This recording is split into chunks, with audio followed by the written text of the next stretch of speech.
शरीर को दफन करने के पीछे कई कारण बताए गए हैं। हिंदुओं में शव को जलाने की प्रथा है क्योंकि हिंदुओं में अग्नि को देवता माना जाता है। दुनिया का परम सत्य मौत है। जिसने भी जन्म लिया है उसकी मृत्यु निश्चित है। इंसान के मर जाने के बाद धर्म के अनुसार उसका अंतिम संस्कार कर दिया जाता है ताकि उसकी आत्मा को शांति मिल सके।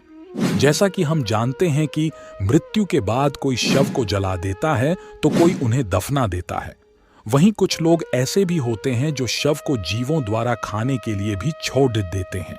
अगर हम प्राचीन मिस्र की सभ्यता की बात करें तो वे शव की मम्मी बनाकर उसे एक संदूक में बंद कर दफना देते थे।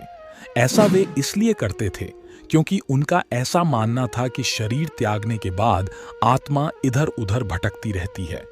ऐसे में वे उसके रहने के लिए एक निश्चित स्थान का बंदोबस्त करते थे। प्राचीन मिस्र में शव के साथ साथ कुछ जरूरत की चीजों को भी उसके साथ दफना देने की प्रथा का चलन था।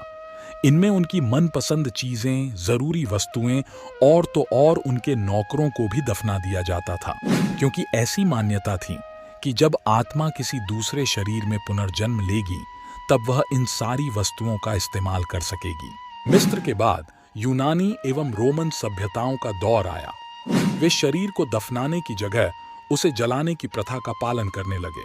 हालांकि बाद में इस्लाम ने शव को जलाने की प्रथा का बहिष्कार किया।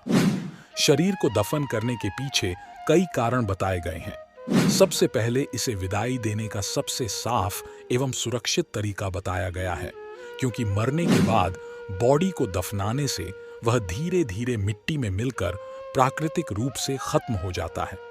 इससे वातावरण को कोई नुकसान नहीं पहुंचता है, किसी प्रकार का कोई प्रदूषण भी नहीं फैलता है।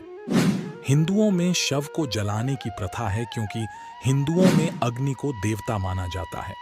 इसीलिए पूजा, यज्ञ, हवन, शादी इत्यादि सभी पवित्र कार्यों में अग्नि को बेहद महत्व दिया जाता है। हिंदू धर्म में शव को जलाते समय अग्निदेव से इस बात की प्रार्थना की जाती है कि अग्निदेव शरीर के 5 अहम तत्वों पृथ्वी, जल, अग्नि, वायु, आकाश को अपने में ग्रहण कर लें और उन्हें एक नया जीवन प्रदान करें।